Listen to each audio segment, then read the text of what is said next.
Hello and welcome to another episode of Around the Horns. We have a special guest today in Joe Doyle, who is a senior analyst for the Future Stars series, a certified scout, host of the Overslot podcast, which you definitely need to check out.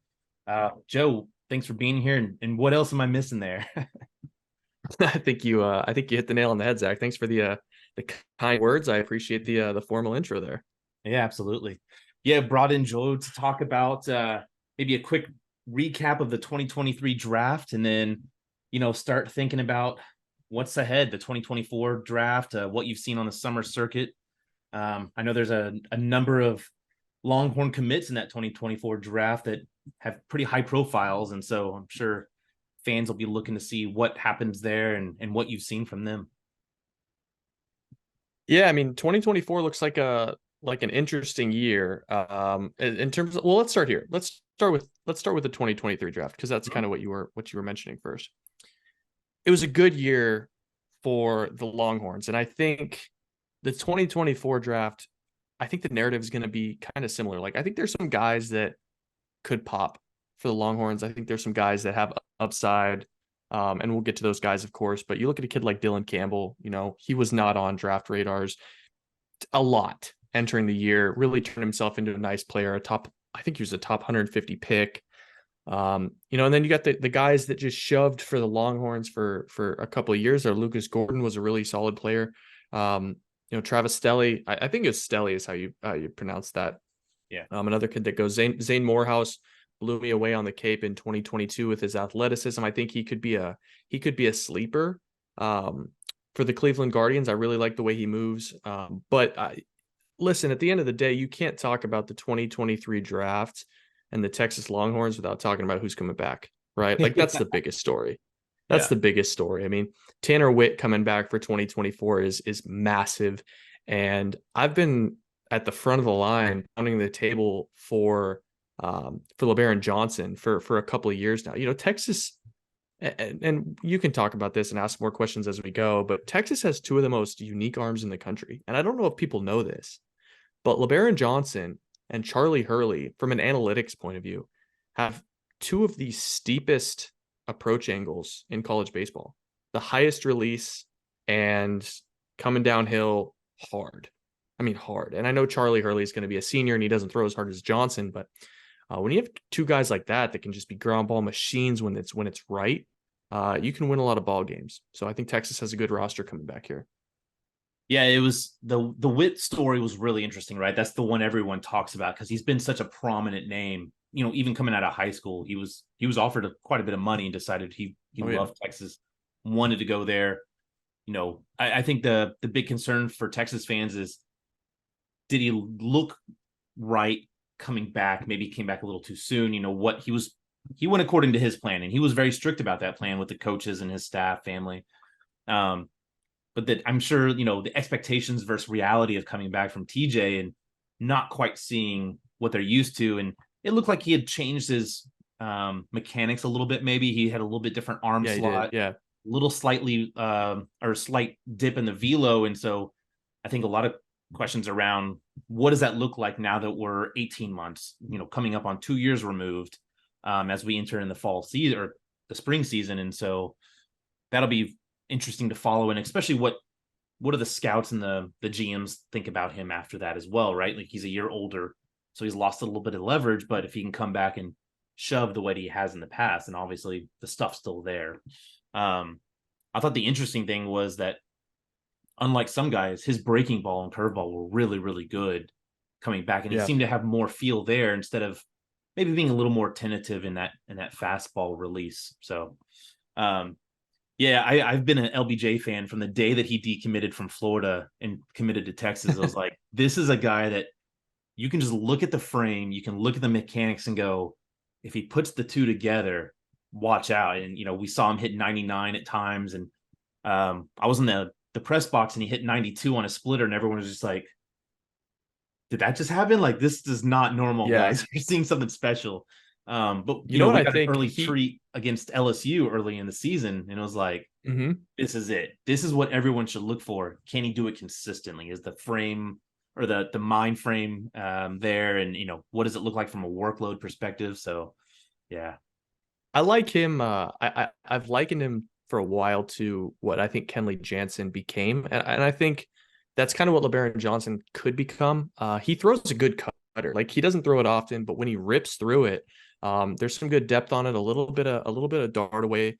The splitter, man. If he can just land that splitter, like I don't know how anybody puts the ball in the air against 99 at the knees, which we don't have to get into the analytics of it, but if you get 99 at the knees and you can throw a splitter and you can get him off the fastball with the cutter, like that is a dynamic, potential high leverage type of an arm. We'll see whether or not Texas wants to stretch him out and they want to start him. I think there's a case to be made in either direction. But going back to the Tanner Witt conversation, I would be surprised if his arm slot doesn't go back to where it was. I would be surprised if it doesn't get back up there because he's always been a guy that can rip 3,100 RPM curveballs, and it's kind of been his bread and butter. And he'll mix in the changeup, which is okay. He doesn't throw it as much as I think a lot of people would like to see him throw it against lefties. But yeah, that fastball, it's a good fastball. It's not a special fastball. It's a fastball that has purpose, right? And it really works in college ball. And so I think once he gets back to being able to show the fastball and put people away with the curveball, he's going to be in a position where Tanner Witt looks like a second, third, fourth round pick. But yeah, the age is certainly something to keep in mind. But for Texas, a team that doesn't have a whole lot of proven starter caliber arms coming back, it's such a luxury to have not only a starter, but he's on the Mount Rushmore in the last 10 years of team leaders at the University of Texas. And so that's going to do a huge bit for team culture as well. Yeah, that's a great point. And talking to the players last season, every single time you talk about, well, what does it mean to have Witt just around? It's like, hey, he's the bulldog. He's the guy that's driving us, that, he wants to be out here, and we're doing some of this for him because we know how much he misses it and loves it. And the amount of knowledge he was able to impart upon guys like Lucas Gordon, even completely different frame, completely different arm, right? But still helping him with that mentality of, here's what you have to do. Here's how you approach being a starter at, the University of Texas. Yeah, it was funny you mentioned Hurley, because both Hurley and LBJ coming out of that Miami Super Regional, one of the things that like guys like Yo-Yo said, that ball was landing up here, or starting up here, and it was just dropping on us. Like there was nothing we could do to get on top of it. And yep, exactly. If you got to swing up at that ball, like, frame, I know. Yeah, it's completely different. It's you don't see it in college. Like you don't see guys with a 7.5, 8-foot release. We're talking about 82-inch release, which is, you don't see that in the pros. Like, for example, if we want to talk about a guy with a high release, this is a proximity bias, but Logan Gilbert up here in Seattle, one of the highest releases in baseball, 77 inches, 76, 77 inches. Hurley and LeBaron Johnson, if I'm not mistaken, both higher than that. Yeah. Hurley is dramatically higher than that, like 81 inches. He's in the 81, 82 range. Yeah. Yeah. So, if you're Charlie Hurley, and you're not going to beat anyone with the fastball, and that's okay. But when you've got the changeup and when you've got the breaking ball, and those pitches are moving, when you take into account the vertical approach angle, when they're moving like straight down a cliff at the batter, it's awfully tough to barrel that thing up. So I think he's going to be a really good starter for Texas this year, now that he's comfortable, now that he's transferred in. And I'll throw one more name at you that I've loved since he was a junior in high school. Grant Fontenot ends up at LSU, transfers to Texas this year. I think he's going to get quite a bit of a workload. He would be a sneaky, he could even be the Sunday guy. Like, it wouldn't surprise me if Grant Fontenot was the Sunday guy, but I would be surprised if he wasn't pitching big innings for the Longhorns. He's got great stuff. He throws 4 pitches. LSU didn't work out. He's been a little banged up, but watch out for that name, because I think he could be a pretty good arm, and he's still young. Yeah. Have you seen anything out of Gage Baum? He was a Texas guy originally coming out of high school. He had some injuries, kind of became a journeyman, but he's got legit stuff sitting around 95. He's got I wouldn't say a plus breaking ball, but he can spin it. So he seems like a guy he's really an out getter. Yeah. Be that kind of bridge guy that Texas really, that's what they were missing last year. It was the bridge. They had the starters for the most part. It was getting to that back end and helping shut things down. So that's what so many of these programs are missing, is a Gage Baum, like a guy that can a guy that can just get, let's say Grant Fano doesn't have it, Tanner Witt doesn't have it. Yeah. You need a guy that can get you from the 4th through the 6th. You can't just throw out, because you see the teams that get eliminated in Omaha are the teams that throw out the freshmen in the 4th inning because their starter is struggling, and it's Yeah. walk, hit by pitch, single walk. When it starts to spiral on you, that's when things go awry. And when you can have kind of one of the like an upperclassman that can just pound the zone and get outs, he might give up 2 runs over 4 innings, fine, but not enough teams have those bridge guys. And I think a program like LSU, a program like Wake Forest, program like Texas, even though Texas isn't quite on that level yet, UCLA, really starting to develop depth, especially as these guys just throw harder and harder and harder, is such a priority. And Bohm's going to play into that for sure. Yeah. Yeah. It was interesting last year. Towards the end of the season, they finally unlocked the mechanics of Zane Morehouse. And that was the role he took on, right? Like, he had spent time as a closer, time as a starter. They tweaked just one more time with Gordon and Pearson then there and Woody. And it was like, oh, this is what Texas should have had all along. A guy that has a filthy breaking ball, can throw 96, 97, and with a rubber arm. The guy just didn't ever get tired. And so, yeah, it'll be interesting to see what they're able to do with this crop now that they've had about a year to season in.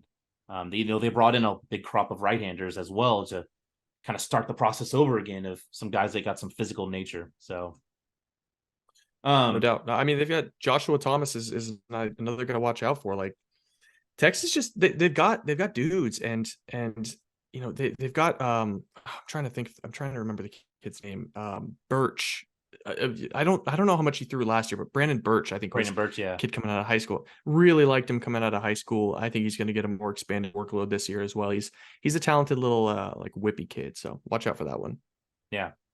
So moving on to the 2024 draft, like I said, we're a year away, but this is the time of the season when everyone's on campus and getting in the fall ball and start looking ahead.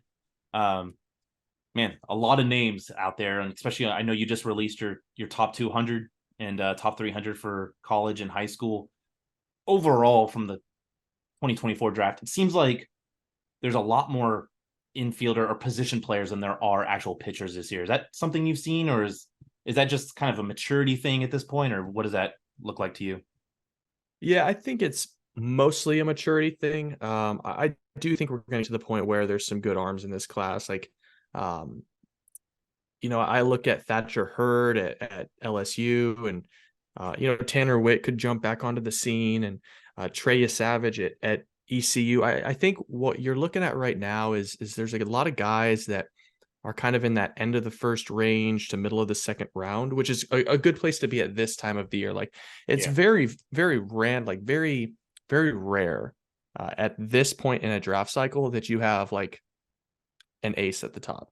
Like this dude is a bona fide, like he's gonna go early. Like, even Paul Skeens was mostly in the 10 to 20 range going into 2023 at this time. Yeah. Now Dollander was top 3, top 4, so that didn't end up materializing. He still ended up going top 10. But I think what you want to see at this time of the year is a lot of talented arms with like they're a velo bump away from jumping into that next tier.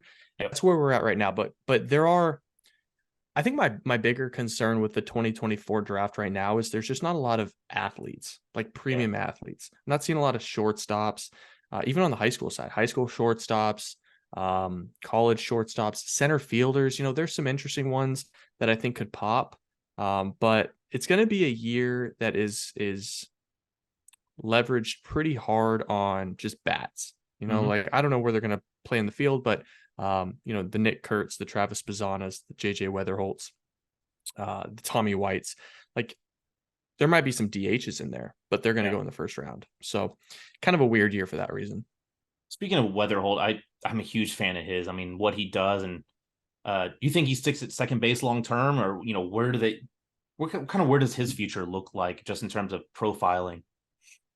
Yeah, I don't know. He's got, from a scouting perspective, he's got kind of shorter, choppier steps.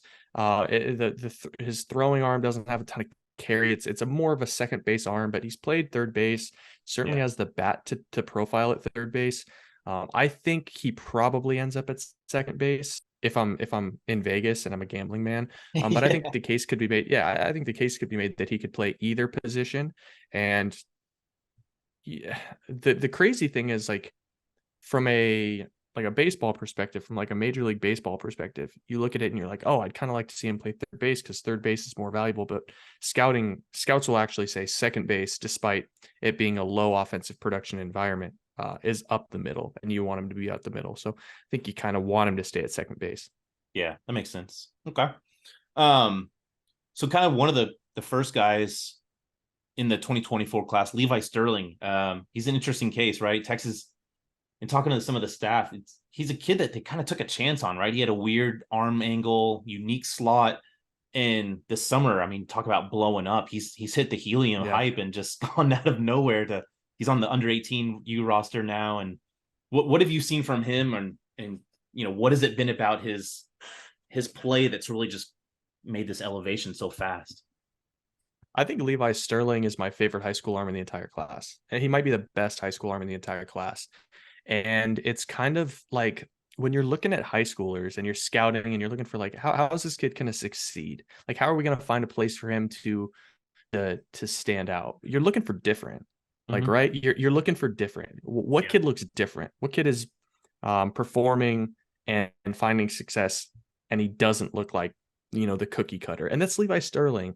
And he kind of fits into the meta of what baseball is going towards, with that low release, living on the top rail, bats falling under the barrel under the ball.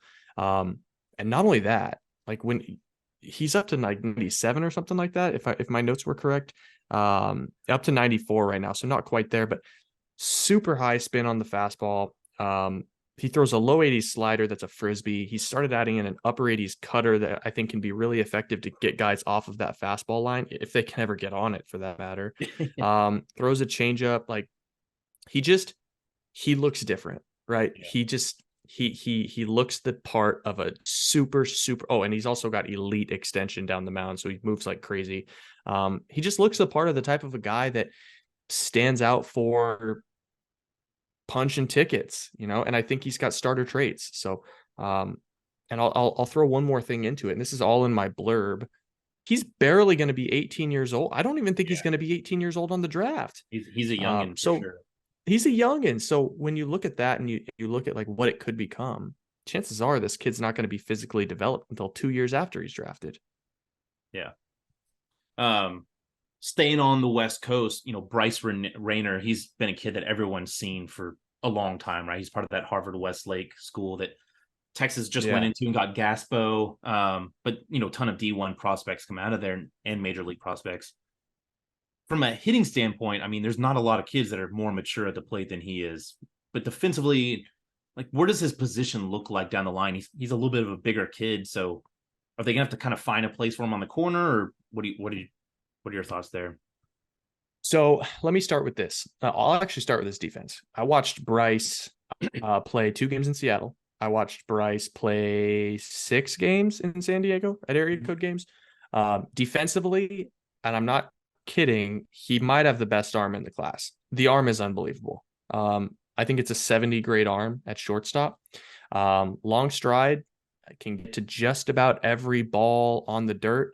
He's not the fastest kid in the world. Like, he's more of a deliberate kind of a mover at shortstop. So I think he's ultimately probably going to outgrow the position, but, like, you could kind of make the case that, oh, maybe this is Corey Seager, in terms of defensively, like, maybe he's Corey Seager on the dirt. Yeah. With a huge arm, which would obviously be like, buy it, right? Yeah. My thing with Rayner, and I'm a little bit lower on Rayner than most, I'll admit. Right now, we have 10 months until the draft. He could end up being the number 1 pick. For sure. I almost think some see it as, like, pragmatic and, like, patient and mature. I almost think he's passive at the plate. He got a lot of pitches in 2-0 counts, 87 down the middle take, 86 down the middle take. Yeah. It almost looked like he was, like, trying to find a way to walk rather than impact and damage the game, which I'd like to see a little bit more of from a kid that's left-handed, 6'3", 190, with a ton of bat speed. He's got a ton of bat speed. So I'll say this, like, if he ends up at Texas, I would keep him at shortstop and just see if it can happen. Like, see if it works. The arm can make up for liabilities moving to the right. And I think he's at least fast enough to go and get everything to his left and come in on balls. My thing would be like swing at the first pitch. You know, it's been kind of a slower summer for you. Go end a high school pitcher's career. You know, go put one 440 over the building. Yeah. And I think that's the next step with Rayner, because I do think if he becomes a more aggressive hitter, he could really be one of the most impressive bats in this class, because physically, there's just not a lot of kids that can match what Bryce looks like right now. He looks like, you know, the 5-star blue chip quarterback. Yeah. It was interesting. You know, you see him make contact with those fast hands and he can impact it. But to your point, you know, there were times where it was like waiting for him to take that moment. And you didn't always see that, especially at area code games. Yeah. I mean, it was like 2-0 down the middle, take 3-1 down the middle, take even, you know, 3-0 down the middle. I totally get that you want to win the game. Like, you want to win the game, get on base.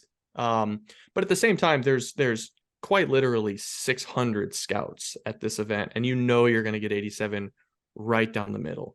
Like, go for it. I'll tell you, man, one of the highlights of area code games, and unfortunately Rayner was on the other side of this, but this kid Jack Datian comes in and he faces a hitter, and it's 94, 94, 94, 95, 94 walk.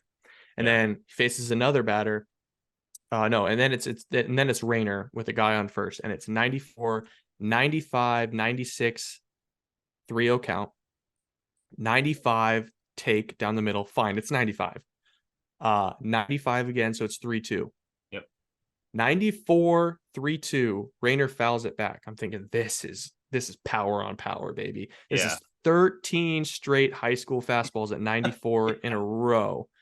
And this kid throws an 84-mile-an-hour hammer in the dirt, 3-2, and Rayner's legs gave out and buckled, and I felt so bad for the kid. I was like, how are you supposed to sit on that? This kid just threw 94 13 times, and he got absolutely, I mean, for lack of a better term, Rayner got folded. But that's not an indictment on Rayner. He's an unbelievable athlete. You just need to see him kind of pull the trigger a little more. That's all. That's my take.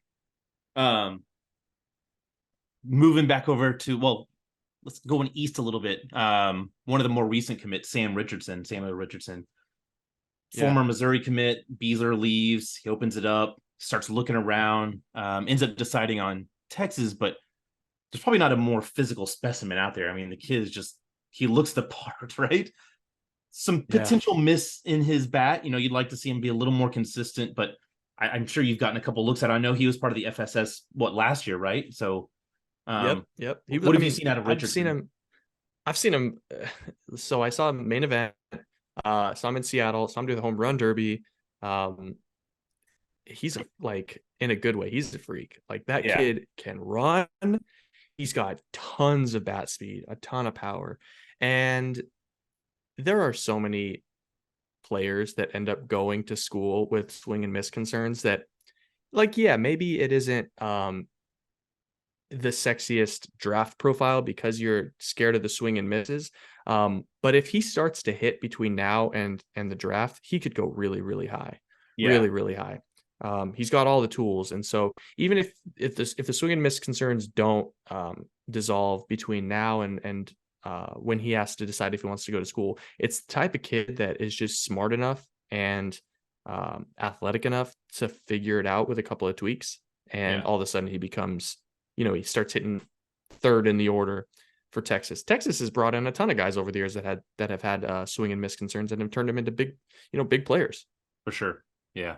It was, watching him hit the home runs was like, just the speed in the hands, but the power in the wrist was like, okay, if this kid figures it out mechanically at the plate, like, watch out, because he's capable of hitting a 440 or a 500 off a kid in high school.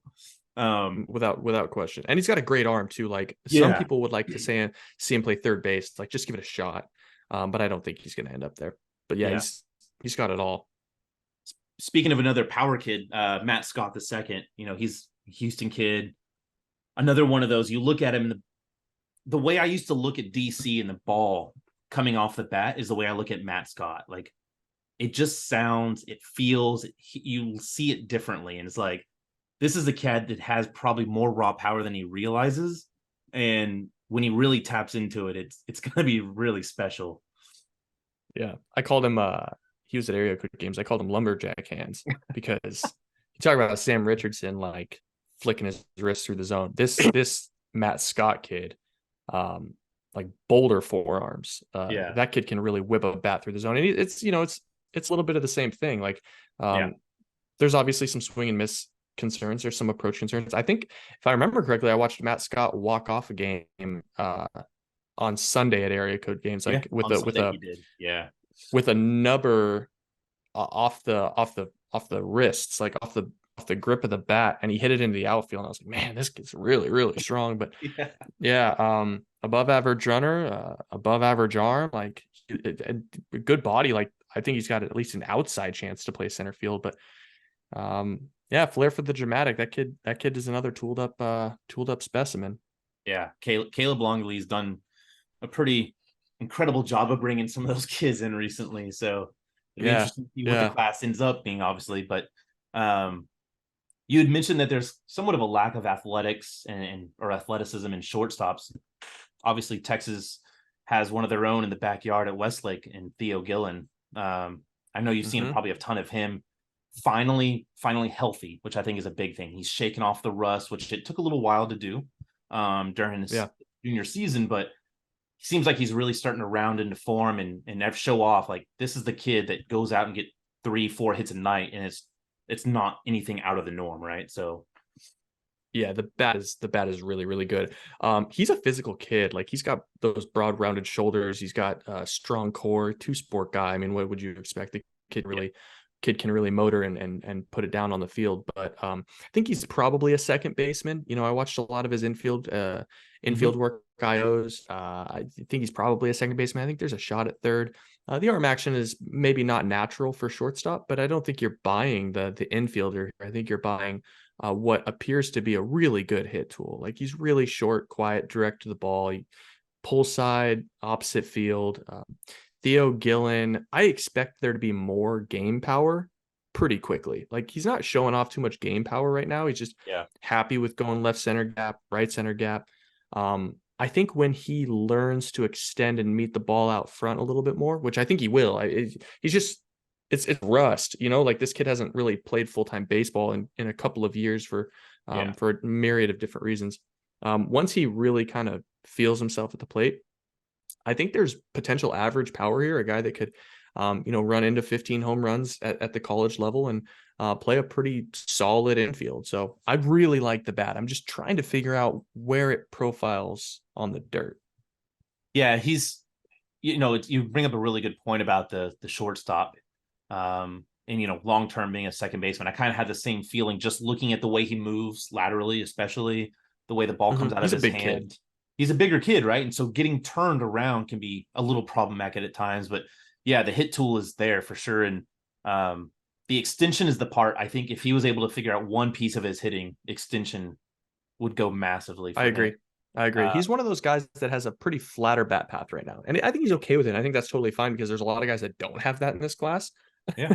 Like, there's a lot of guys that, want to swing for the fences, and they did it at area codes quite a bit. Gillen put the ball in play a lot. He didn't have a big week statistically. It was a fine week, solid week. But he's a good hitter. He really is. And I think his game is really going to evolve and mature as he gets those reps, because he's really seeing, especially at area codes, like, he's seeing better pitching in such a short sample than he's seen in a long time. Like, this kid is so used to seeing 78 to 81. Yeah. And he was making contact with 91 to 93 all week. So I think that really bodes well for his future. Yeah. Kind of moving into the kids already on the Texas roster that are looking forward to the draft. We talked about Witt and LBJ.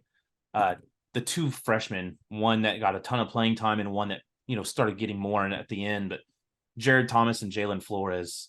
Jared Thomas came in as probably one of the best left-handed bats outside of Williams in the state of Texas in his freshman. Jalen Flores, known for what he was doing defensively at shortstop, taller kid, right? So maybe some concerns about him moving eventually to third base. But what have you seen from those guys that could potentially project down the line and what that could look like? Yeah, let me give you a little stat on Jared Thomas. I'm a huge, huge Jared Thomas fan. I don't know where he's going to play defensively. I have no idea where that kid's going to play defensively. Like, it's probably left field. I don't know. Like, I don't really care because the bat is really, really good. Plus contact rates. The coolest thing about Thomas is last year in a small sample, he had a 96% contact rate against 92-mile-an-hour fastballs or higher. 96. Dude did not swing through velo. And that's elite, by the way, for college baseball. Elite. And also he had a 93% contact rate on swings on pitches that is in the zone. So that is also elite. As a freshman, not the most powerful kid yet, but I think he's going to grow into it. It is a sweet swing. Like a really sweet swing. Is there to add power. Like he's a kid I could see hitting 12 to 15 with pretty good ease. I mean, he's got it there. So 100%. I hope for the sake of me being a fan of him, I hope he doesn't end up at first base. I'd like to see him play a little bit of outfield. He's not the fastest guy in the world, and that's okay. Yeah. But this kid can really, really, really hit. Right now, I think I've got him a third rounder on the board. I think he's just like right outside of the top 100 overall. I think he's probably top 50 for college, but never strikes out, controls the zone super well.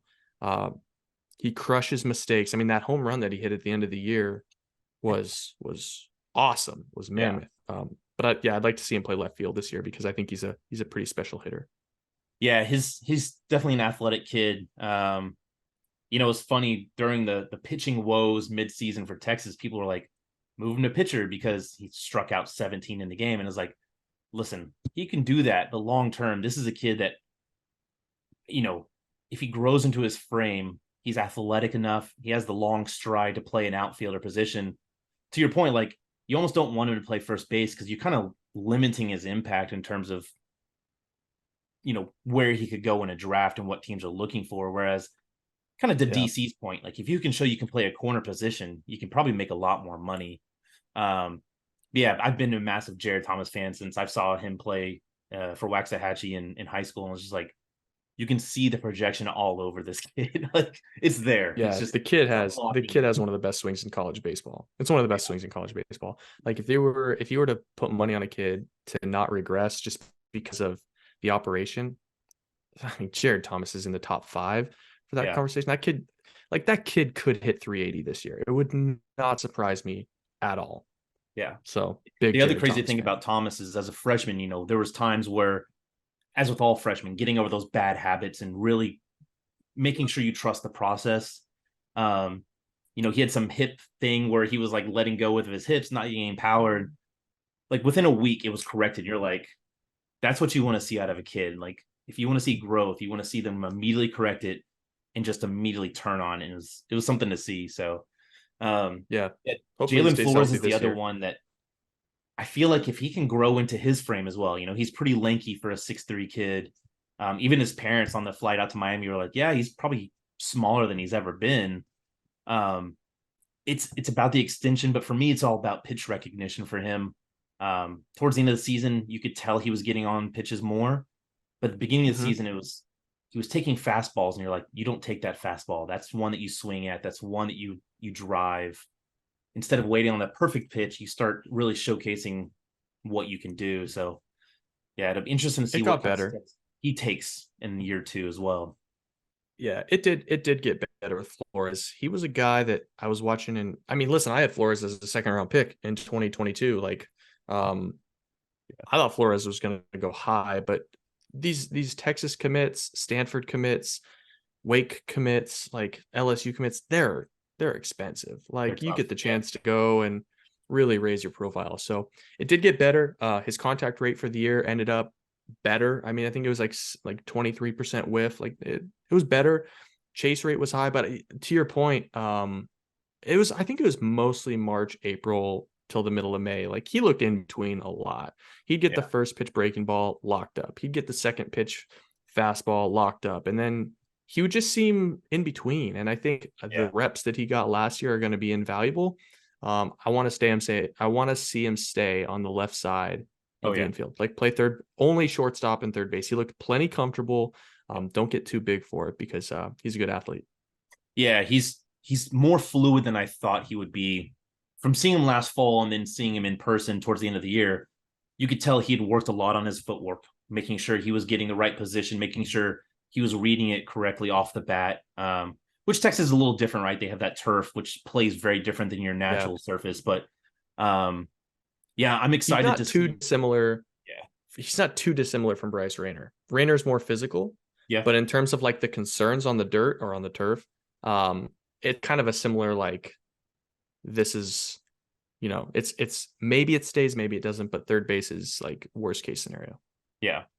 And the thing about Flores, you saw it during the Miami series where he hit that home run over center field. Like when he figures out extension, he figures out he can reach out and really hit one. He's got the hand strength to do it. It's just Oh about yeah, putting it all the together. power's there. Yeah. Oh yeah, yeah. The raw power is there. He had a really hard time, and I think you've kind of alluded to this. He had a really hard time tapping into it.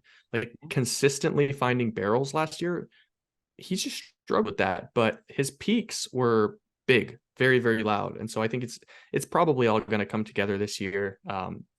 More often than not, you see guys that go in the top 2-3 rounds in any draft being guys that were originally going to be like 5th to 10th rounders. Guys just figured it out from one year to the next. And I think that's, given his pedigree, I think that's where Flores will end up.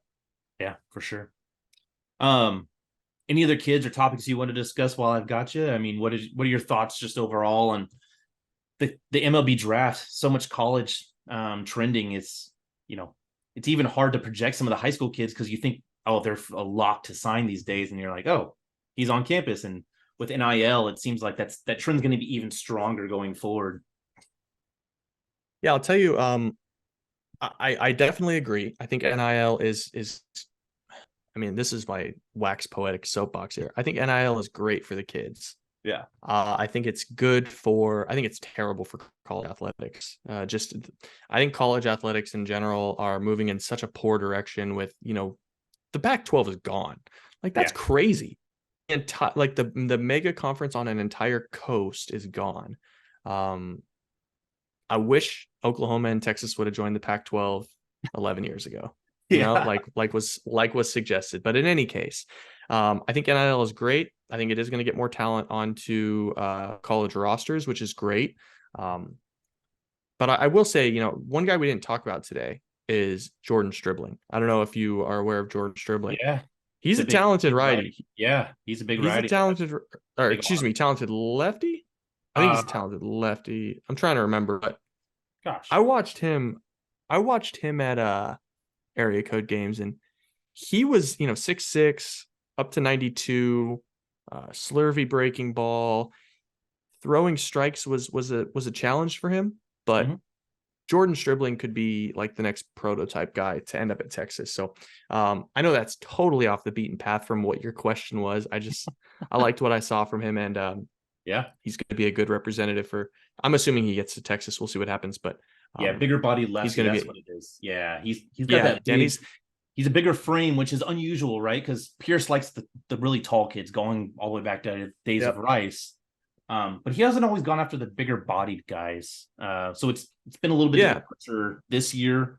He's got Hudson Hamilton and Hayden Morris, and then with Jordan Stribling is the same kind of profile. So Actually, one guy I do want to bring up. Sorry for the snap if that popped your audio. no, you're good. You guys, the Texas Longhorns, got one of my favorite players in the 2023 class. He had no shot of being drafted. Totally fine. Casey Borba. Yeah. Casey Borba. Casey Borba might start day one for Texas. He is such a crazy good hitter. Yeah. Not a good runner. Definitely a first baseman. He's Ty France. Like he is really essentially Ty France. And I think you put him second in the order, you put him sixth in the order. You talk about a guy that just keeps the conga line going. Not going to be a huge home run hitter, but would not surprise me if Casey Borba came in, hit 350, 360 in year one, maybe 6 or 7 home runs, first base DH. Maybe I'm wrong, but that kid can really, really, really hit. Yeah, that's one of the interesting things about this year in the fall. It's going to be really strange and interesting to see how Pierce and the staff put the pieces together because they got to replace DC out in right field. They got to replace Kennedy in center field. You've got a kid in Peyton Powell that came out of nowhere. I mean, we'd seen him in the batting cages in practice, and you're like, this kid can swing the ball. No one knew if he could play defense anywhere, right? Like catcher, Yep. no.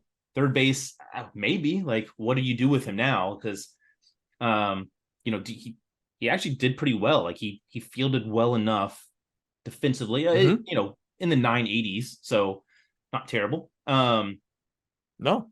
But like now you look at Jared Thomas at first base and go, well, can we move Powell to first base, move Thomas to right field, put Borba at third base, put Gaspo in center field?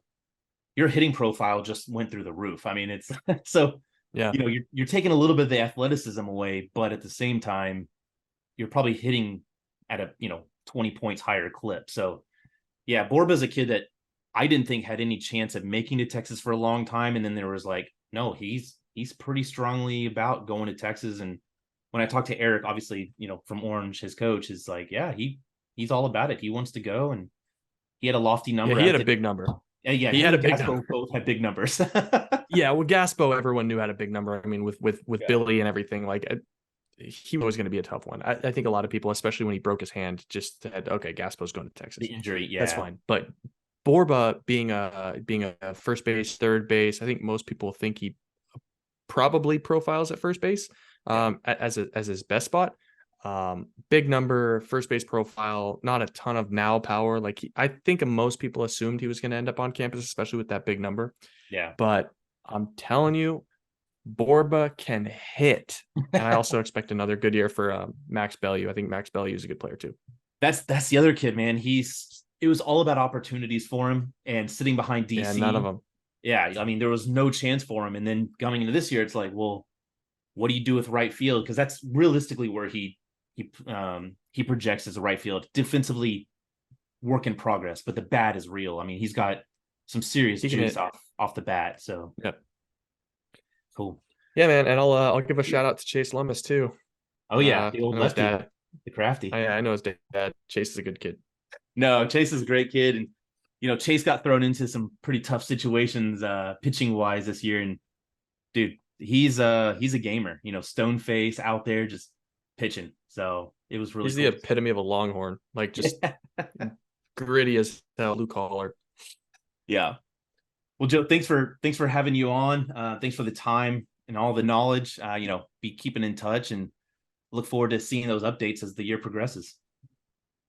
Zach, it was a pleasure, man. Happy to come on anytime and excited to see what Texas is going to bring to the field this year. I think there's a lot of upside. I think there's a lot of questions, but there's a lot of good players on that roster. And I think if they put it all together, it could be another good year. Yeah, absolutely. All right, take it easy and thanks for listening, everyone.